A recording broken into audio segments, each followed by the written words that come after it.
Berlin, May 1944. In a basement operations room beneath the Reich Chancellery, 3 men stood over a map of Northern Europe. Smoke curled beneath a single lamp. The intelligence was clear. Allied invasion forces were massing in Scotland. An agent in Norway, codename Wolf, had confirmed it. Panzer divisions would be held in reserve, ready to strike. The Führer himself had approved the redeployment. Outside, spring rain fell on the city. Inside, they believed they had seen the future. They were staring at a lie drawn by British hands. The room smelled of tobacco and stale coffee. Maps covered every wall. France, Norway, Denmark, the Low Countries. Colored pins marked Wehrmacht positions. Red threads traced supply lines. An Oberst adjusted his spectacles. He studied the report again. Agent Wolf's transmission had arrived through Oslo. The message was specific. British Fourth Army, 50,000 men, preparing to strike through Stavanger. Landing craft assembled in Scottish ports. Timing? Mid-June. The intelligence matched other sources. It fit the pattern. The Abwehr had verified Wolf's credentials months earlier. A Norwegian railway official with access, with motive, with proof. So the 352nd Infantry Division remained in Calais. The 116th Panzer Division stayed east of the Seine. Reserves that might have defended Normandy waited for an invasion that would never come. In London, 5 men who had invented Agent Wolf listened to German radio intercepts. They heard Berlin moving pieces on the board, and they smiled. Agent Wolf had been perfect from the beginning.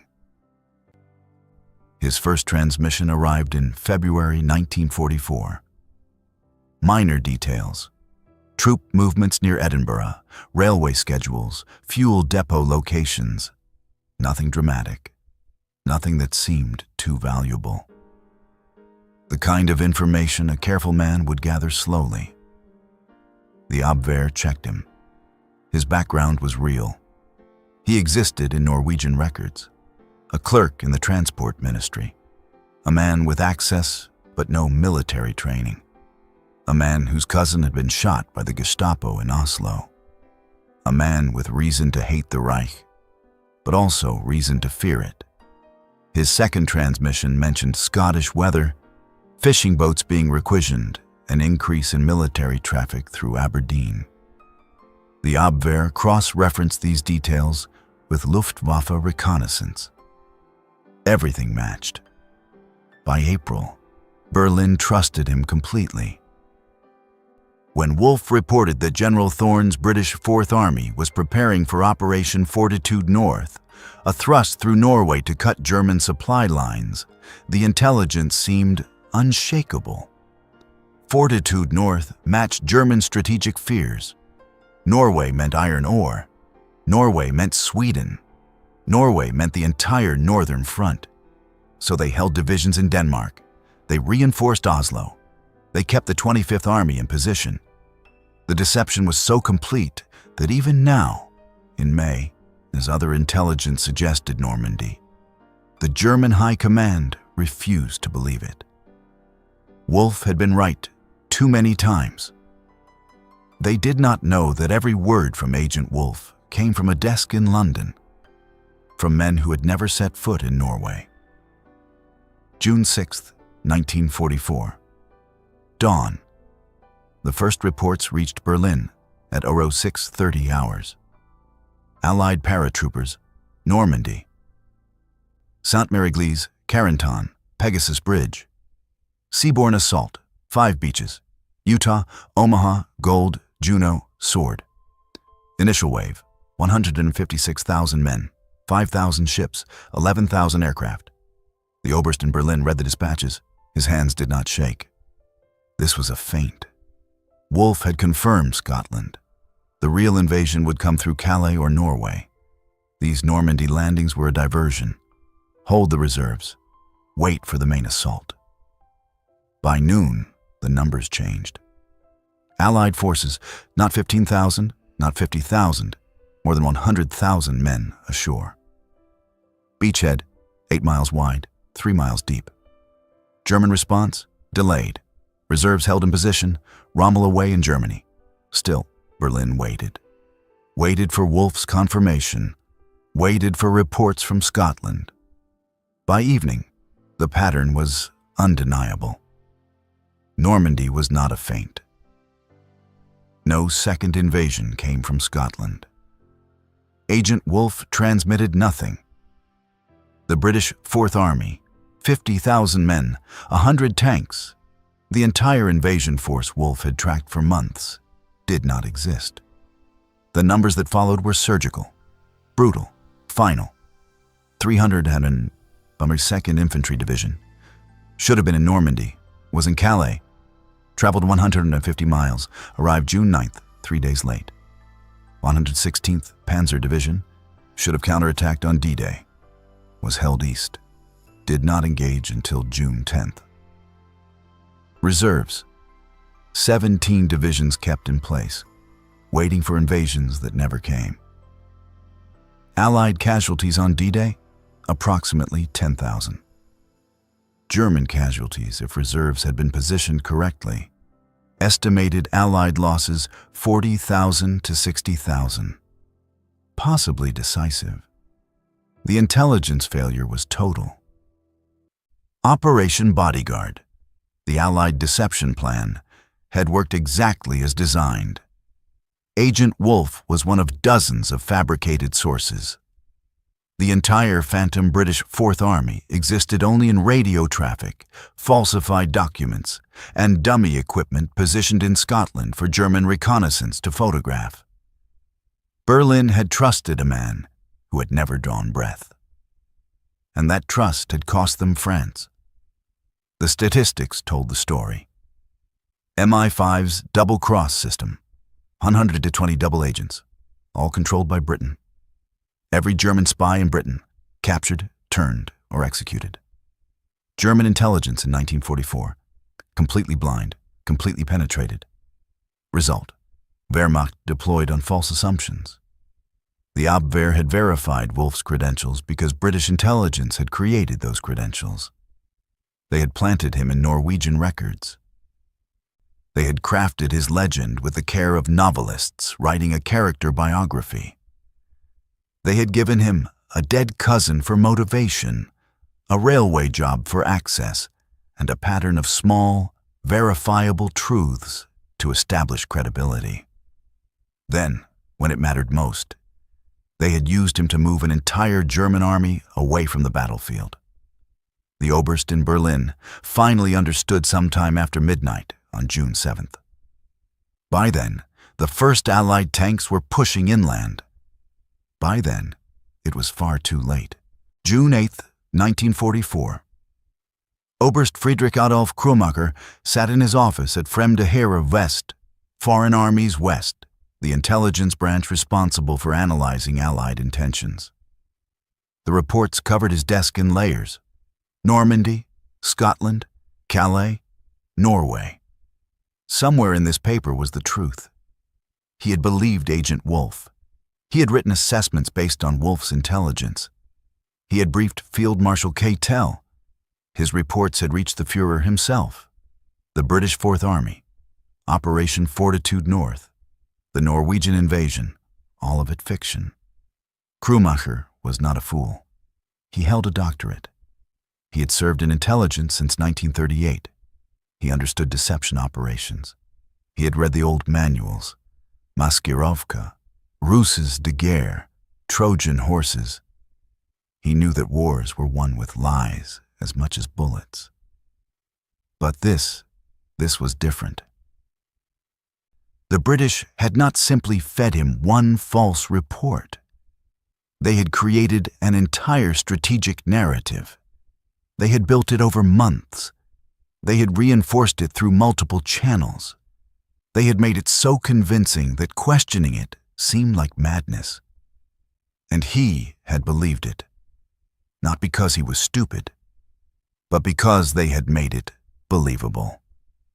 He pulled Wolf's file from the cabinet. 17 transmissions, February through May, each one carefully measured, never too much, never too dramatic. The signature of a real agent. Cautious, afraid, feeding information in small portions to avoid detection. Now he saw it clearly. Every transmission had been designed.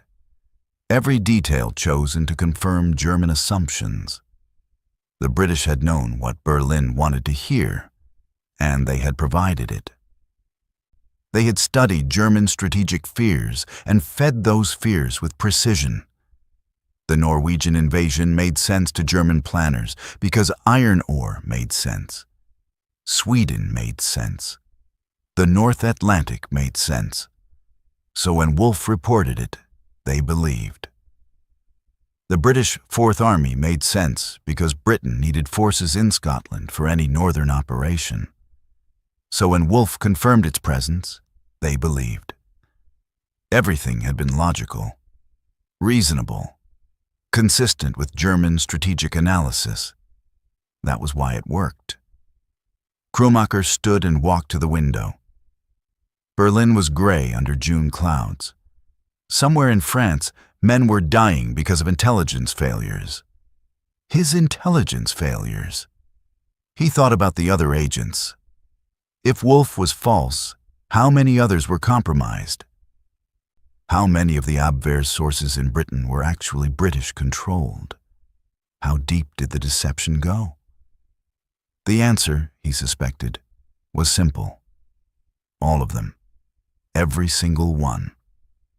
The British had not captured a few German spies and turned them. They had captured the entire network. Every agent, every radio, every channel. The Abwehr thought it was running intelligence operations in Britain. The British were running the Abwehr.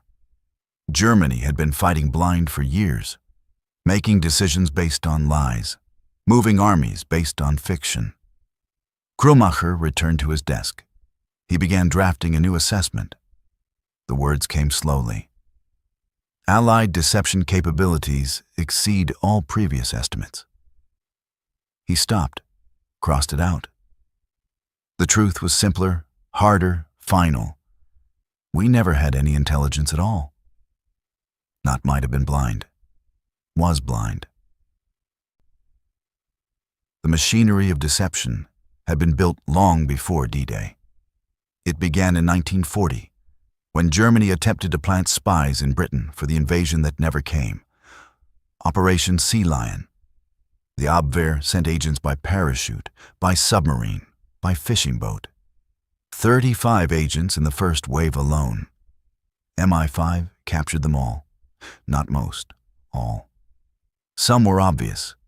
They carried German sausages in British clothing. They spoke English with thick accents. They failed to understand British currency. One agent tried to order a drink at 10 in the morning in a country with wartime licensing laws. Others were more sophisticated. But Britain had advantages Germany did not expect.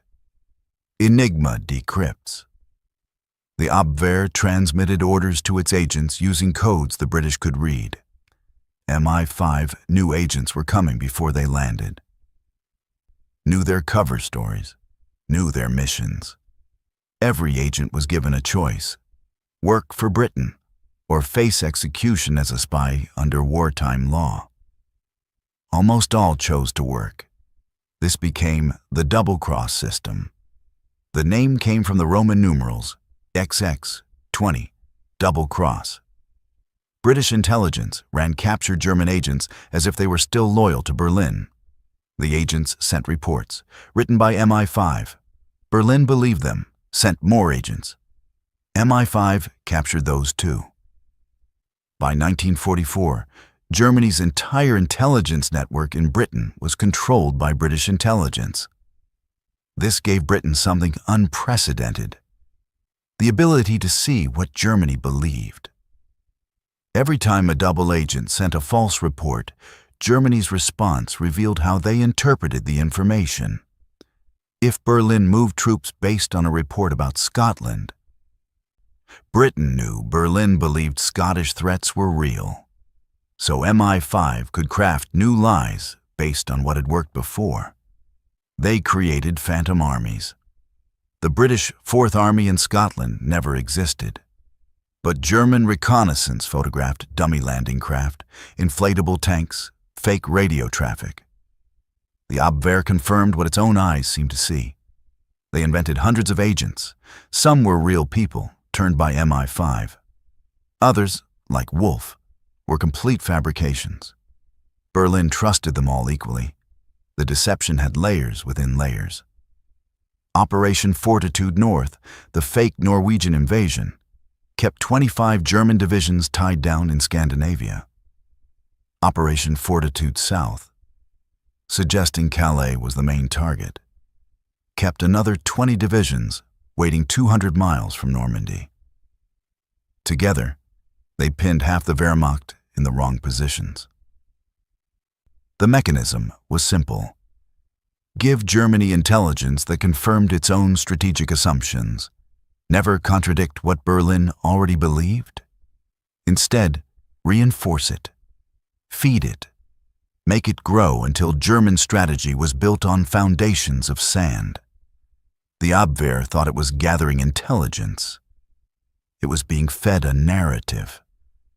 And because the narrative was carefully constructed, because it matched German strategic logic, because it was reinforced through multiple sources, because it never seemed too perfect, Berlin believed it. The result was inevitable. On D-Day, the Wehrmacht was strong enough to repel the invasion. But that strength was scattered across Europe, waiting for attacks that would never come. The divisions that could have stopped the Allies at the beaches were held in reserve, paralyzed by false intelligence. By the time they moved, the Allies had already won, not through overwhelming force, through overwhelming deception. Agent Wolf vanished after D-Day. No final transmission, no explanation, simply silence. Berlin assumed he had been caught. They mourned a loyal agent who had given his life for the Reich. The Abwehr listed him among its casualties. Somewhere in a file in a basement, his name was recorded with honor. He had never existed. The consequences of that ghost rippled through the war. Normandy became a lodgment, then a breakout. Within 3 months, Paris fell. Within 6 months, the Allies reached the German border.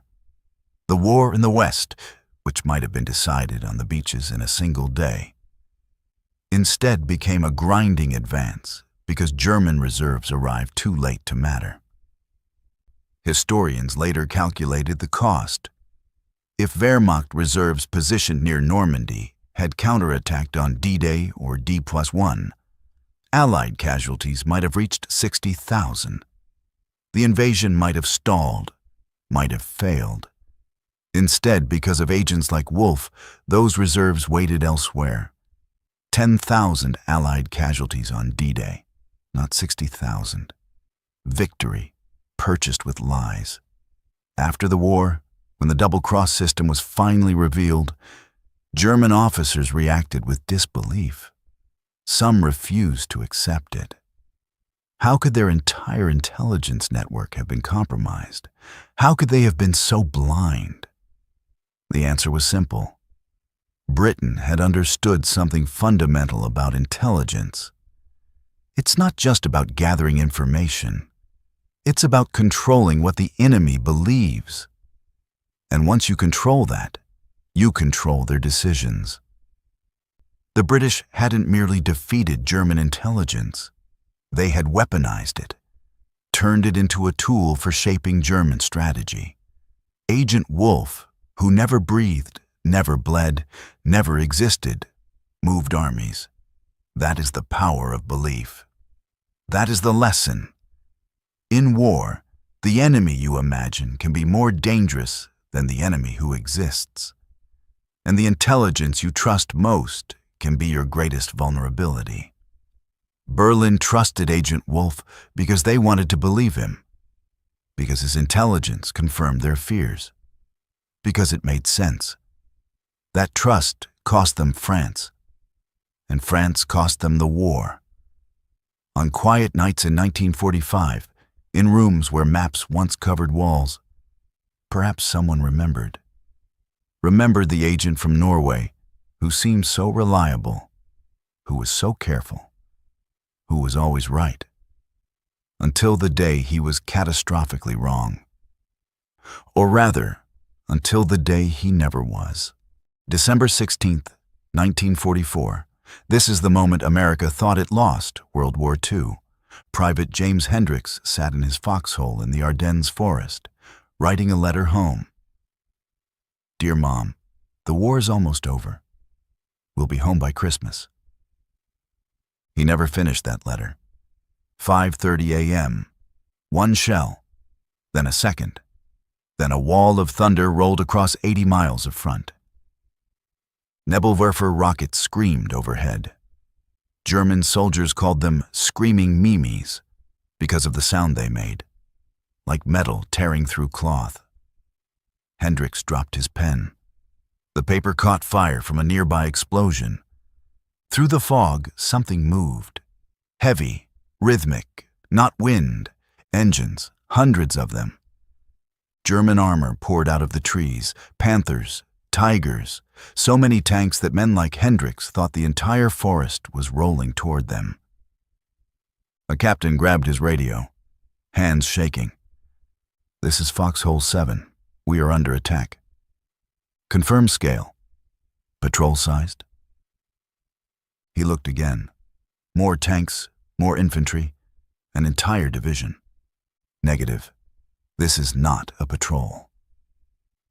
By 9 a.m., James Hendricks's unit no longer existed. 5 outposts went silent. Roads jammed with retreating Americans, jeeps overturned, men running on foot.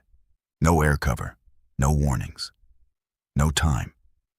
300 miles away, in Paris, American planners were confident. Some were already discussing how the war might end. They believed Germany was finished. No fuel, no reserves, no fight left. They were about to learn how wrong they were. Because what started in the Ardennes forest that morning wasn't just an attack. It was Germany's final gamble. And for 48 hours, it looked like it was working.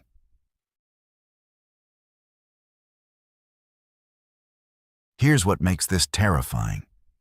They saw it coming, and they ignored it. 3 weeks before the attack, Belgian resistance fighters reported German tanks moving west at night. SHAF Headquarters, Supreme Allied Command, wrote in their report, defensive repositioning. Wrong. Recon pilots spotted supply trains near the Ardennes. Analysis. Consolidating reserves to defend the Rhine. Wrong again. Then came the silence. For 2 weeks, German radio went completely quiet.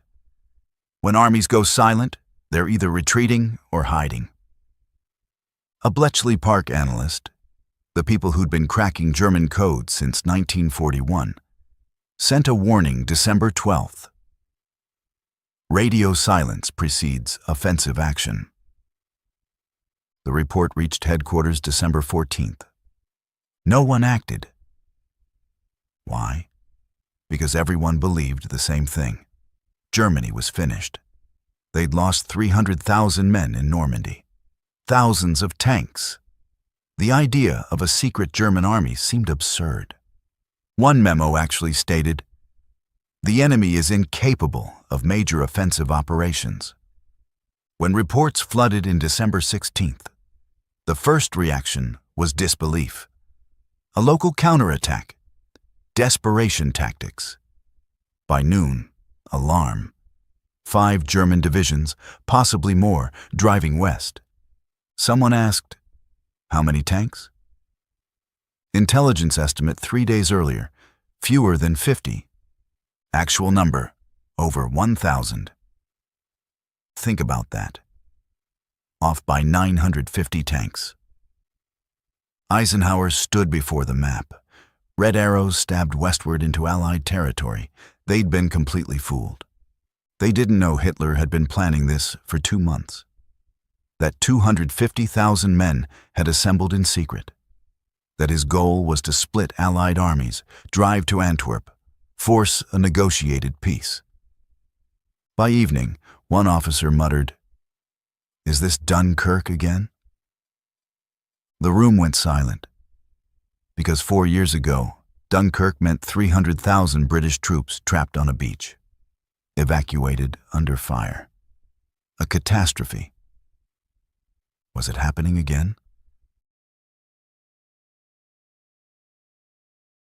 For 48 hours, America thought it was losing the war. December 17th. The map looked like a bleeding wound. Red arrows 20 miles deep into Allied lines. 106th Division, encircled. 28th Division, retreating. 14th Cavalry, overrun. Remember Private Hendricks from the beginning? His division, the 106th, 8,000 men surrendered in a single day. The largest American surrender since Bataan. Heavy fog grounded every plane. No air support, no reconnaissance. For the first time since D-Day, American soldiers fought blind. And the Luftwaffe appeared. German planes owned the sky. American supply depots fell so fast, engineers couldn't destroy them. At one depot, soldiers heard German voices on captured radios. They ran. Left behind 50,000 gallons of gasoline. German tanks rolled in, refueled, kept moving. December 17th, 1 p.m., near Malmedy Crossroads. 84 American prisoners stood in a frozen field. SS troops guarded them. Suddenly, machine guns opened fire. 2 minutes, 84 bodies. A few survived by hiding under corpses. They crawled to American lines after dark. Word spread fast. The SS is executing prisoners. After that, American units stopped surrendering. If capture meant death, they'd fight to the last bullet. The war turned savage. By December 18th, German spearheads were 40 miles behind American lines. At headquarters, an officer said quietly, "If they reach Antwerp, we lose our supply line. The entire northern sector gets cut off." Someone suggested retreating to the Meuse River. Another mentioned evacuating the Ardennes entirely. Eisenhower's chief of staff lit a cigarette. "Dunkirk? Are we looking at another Dunkirk?" The room went silent. One lieutenant finally asked, "Sir, where do we stop them?" Eisenhower studied the map. Then he pointed to a small town. 7 roads met there. Whoever controlled it controlled the entire region. The town, Bastogne. "There," Eisenhower said. "We stopped them there. But here's the problem. They had almost nothing left to stop them with."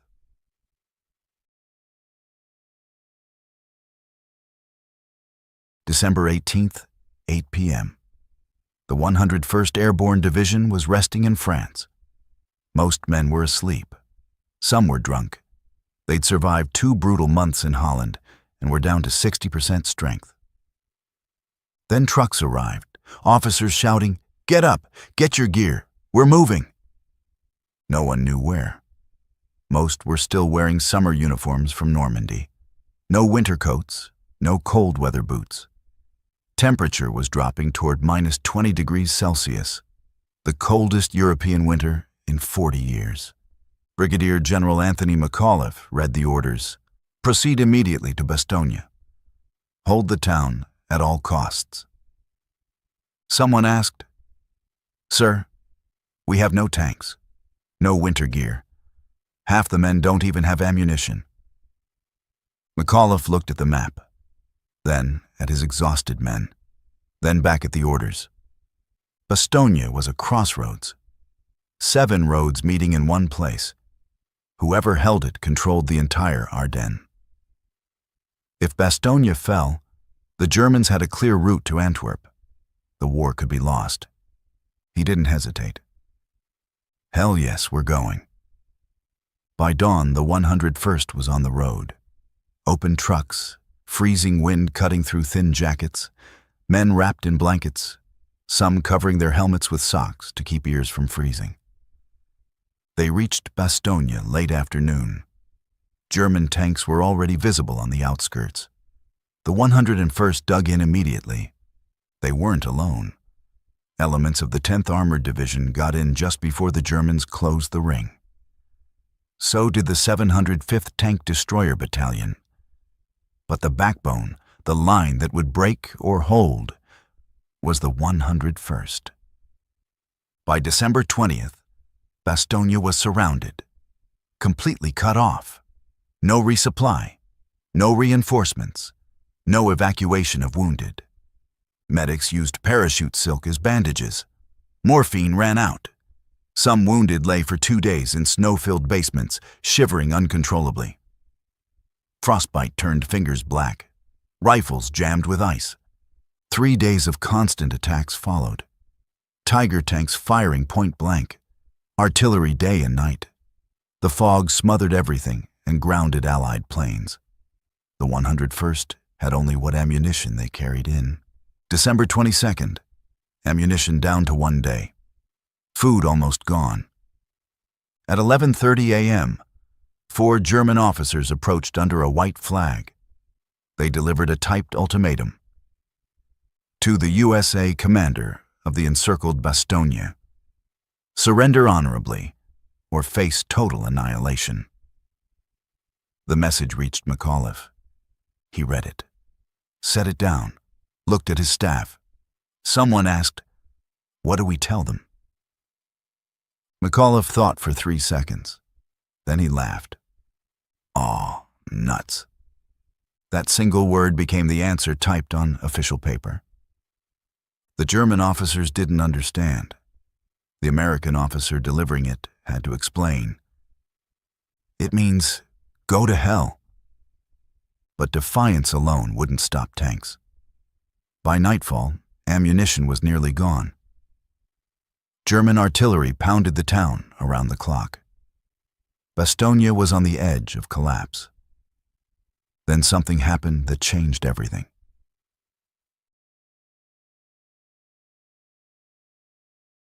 December 23rd. Dawn. For the first time in 7 days, no fog, no clouds, clear sky. Within an hour, men in Bastogne heard a sound. High altitude, growing louder, C-47 transport planes, hundreds of them. Parachutes opened. Supply bundles drifted down, ammunition, medical supplies, food. P-47 Thunderbolts screamed overhead. Strafing German positions, bombing tank columns, Sergeant Michael Resta, who'd been rationing 3 bullets for 2 days, watched parachutes fall and started crying. "I thought we were going to die here," he said later. "Then I looked up and saw those planes. I knew we'd make it." Men cheered, some prayed, others just stared at the sky. McAuliffe stood in the town square.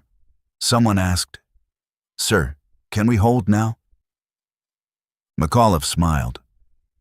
We were always going to hold. But something else was happening 60 miles south. Something the Germans never expected. Remember December 18th? Eisenhower had called General George Patton the most aggressive American commander. "George, turn your entire army 90 degrees north, attack the southern flank." "How soon?" 72 hours. Patton laughed. "I'll be there in 48. Turning an entire army 90 degrees in winter was considered impossible. 250,000 men, thousands of vehicles. Armies don't pivot like that. Except Patton had already planned for it. Days before, he'd quietly drafted contingency plans. His staff thought he was crazy. Why plan for Bastogne? Patton tapped the map. "Because if the Germans hit the Ardennes, That's where we'll need to be. Patton's Third Army moved in 36 hours. German commanders were stunned. Intelligence showed Patton 100 miles south. Suddenly, 3 divisions appeared. One German general, "Patton can't be here. It's impossible." But he was. And he was coming fast.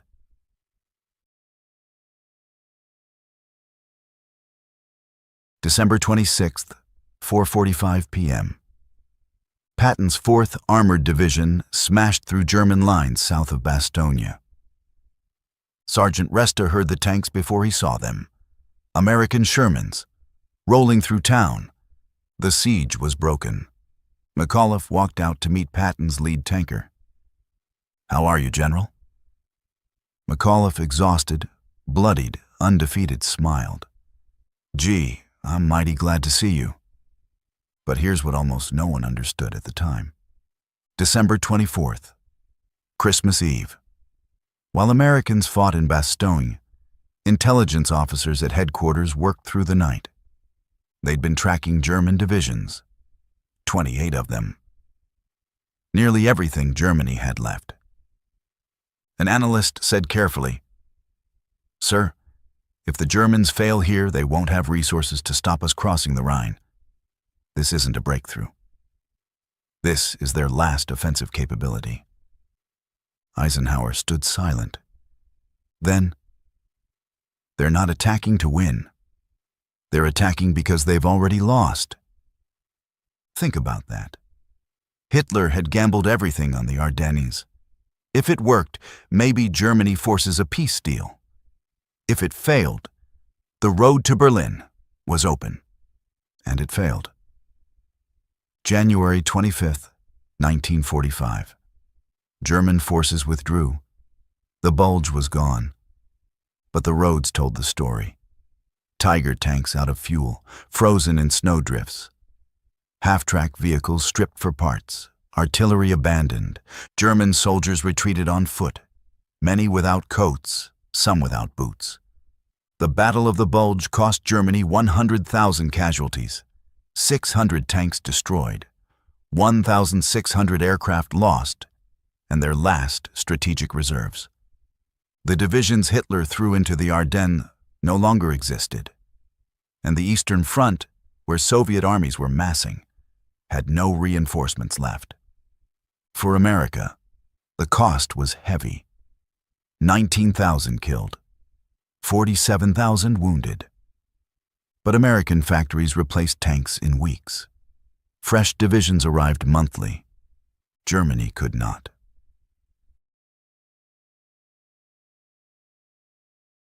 March 7th, 1945. Americans captured the last bridge across the Rhine.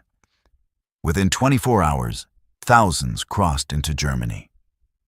The river that protected Germany for centuries was breached. April 12th. President Roosevelt died. He never saw victory. April 30th. In a bunker beneath Berlin, surrounded by Soviet forces, Adolf Hitler committed suicide. May 7th. Germany surrendered unconditionally. The war in Europe was over. Historians debate. When did Germany truly lose World War II? Stalingrad, Normandy, the bombing campaign? Many point to the Ardennes. December 16th, 1944 to January 25th, 1945. Because in those 6 weeks, Germany didn't just lose a battle, they lost the capacity to fight. The Battle of the Bulge wasn't the moment America almost lost the war. It was the moment Germany lost it. Remember Private James Hendricks? The one riding home at 5:30 a.m., December 16th? He survived.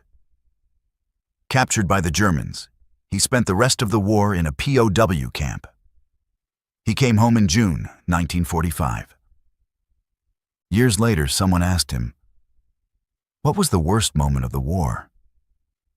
Hendricks thought for a moment. That morning in the Ardennes, when the shelling started I thought the world was ending. And the best moment? He smiled when I heard that general in Bastogne told the Germans, nuts. That's when I knew, no matter what happened, we weren't going to break. They didn't break. And that made all the difference.